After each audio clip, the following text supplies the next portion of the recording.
Greetings, children. We have been living in some interesting times lately.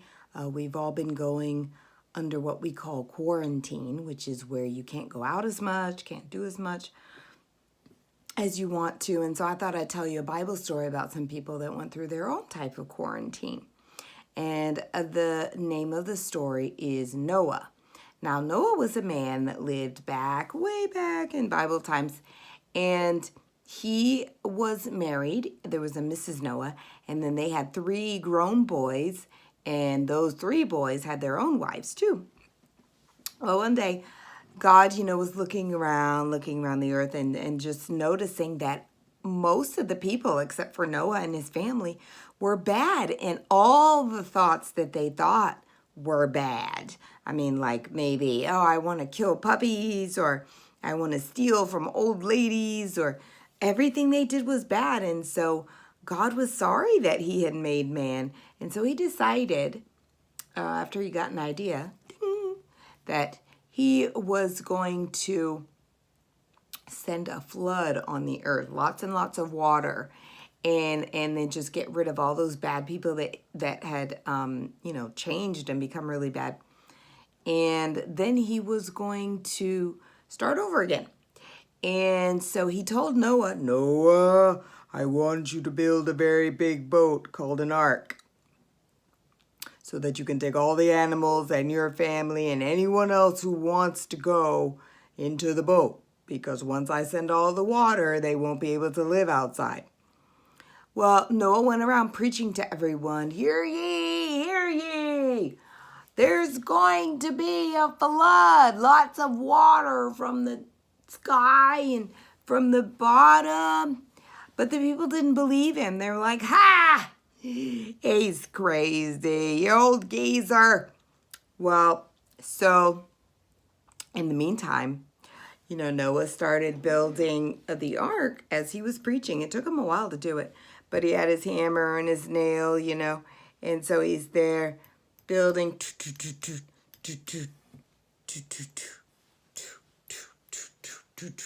building his ark, and finally it was time to go in.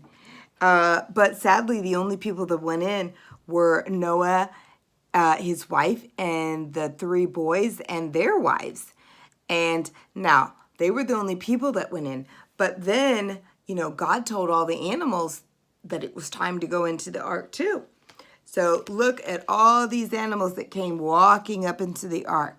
We had lions and a parrot and turtle here. Oops, our turtle's trying to walk somewhere else. And an owl, a rhino, a raccoon. We've got an elephant, an ostrich, a zebra, a frog, a fox, a giraffe, a possum, a monkey, a rabbit, a bear, a tiger, a moose, a hippo, a deer. And that's just a few of the animals. But all of the animals we know went in, So Noah, his family, and the animals went in, but nobody else wanted to. And so then when it was time, God sent an angel to shut the door like that. And then all of a sudden, I don't know, maybe it was clouds or lightning or what happened, but, then the water started coming. And so the water started rising from the bottom, and then it was rising, and then it came from the top, and everyone's like, oh, we're getting wet, oh. Now it's hard to make it rain, children, and that's why only God can do it, but I'm doing my best here. Anyway, so like, oh, we're wet. Oh, it's raining. Now the people who were outside, there were a lot of people outside. You see them there? Look at all these people. Well, they're smiling right now, but they won't be for long because they're about to drown. And the water just kept rising and rising. And, it was just everywhere on the earth. There was no land. You couldn't get away from it. And all those people that had stayed outside, they ended up going into the water like that. And then they were trying to swim, but you can't swim forever. And so then they were in the water. And, well, they were, it was raining for 40 days and 40 nights. God let it rain. And but Noah and his family were safe, and the animals, because they were in the ark, and the ark was on the water, just floating like that. Well, anyway, and Noah and his family were not bored on the ark because they had to take care of all the animals. I mean, they had to eat. And the animals eat probably straw and some fruits and veggies. And then the lions and tigers, they have to eat meat. Now, Noah had to have food too, and his family. So maybe here's some of the things they ate. Here's a peach and an apple, a strawberry, an avocado, banana, a lemon, an orange, cherries, pineapple. I'm not sure what they ate, but they had to take food.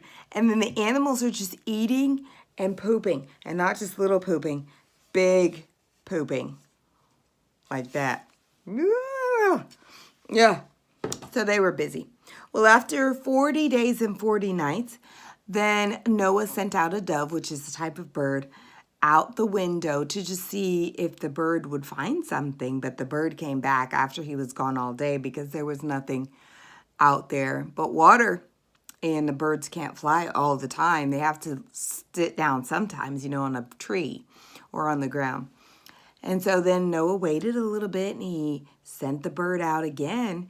And this time the bird came back with an olive branch. So he knew that there might be a tree or a bush somewhere. And then after he waited a little bit more, and then the last time when he sent out the dove, he didn't come back. The dove didn't come back because he had found a home. And so that's how Noah knew that, okay, maybe the rain is going to stop. So then God brought, the ark to rest on a mountain called Ararat. And then once they rested there, then everybody could come out because there was land again. So all of the animals, went marching back out of the ark, and they each found their homes. If it was a land animal like a tiger, an elephant, then they went somewhere, and the birds went into the trees, and the possums and stuff hung around, maybe underground, and moles and those kind of animals.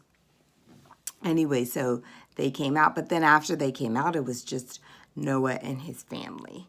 But then over time, between Noah and his wife and all the boys and their wives, and finally they had children, and the children had children, and lots more children. And well, then we got all the people that we have now. And so there's a few things that you can remember from this story. One, even though times seem hard, and we don't know what's going on or what's going to happen, if God has told us to do something, then we have to do it, even if it seems crazy. And if he's told us to do it, he'll give us everything we need so that we can carry it out. And God always keeps us safe no matter what is going on around. And, God even promised us after he sent the flood that he would never send another one on the earth, And what he used so that we could see his promise was the rainbow. See that rainbow there? And there's the sun, and here's all the trees and flowers and stuff that grew back after the water went down. And every time you see a rainbow in the sky, that's a reminder of God's promise that he would never send another flood. And he hasn't, because we know that God can't lie. He only tells the truth. And so he won't do that again. So another thing to remember, as we have a big holiday coming up soon, is, that's called Easter. And is that, we can be so thankful that Jesus died for us and rose up again. And even though we don't know exactly when he died and when he rose, so we just kind of picked a day, but we can be thankful that he did die for us and give us a chance to go to heaven. And we know he's coming back soon, and it's going to be such a great, great place. So that's the end of the story for this time about some other people that were going through some very interesting situations. Be good.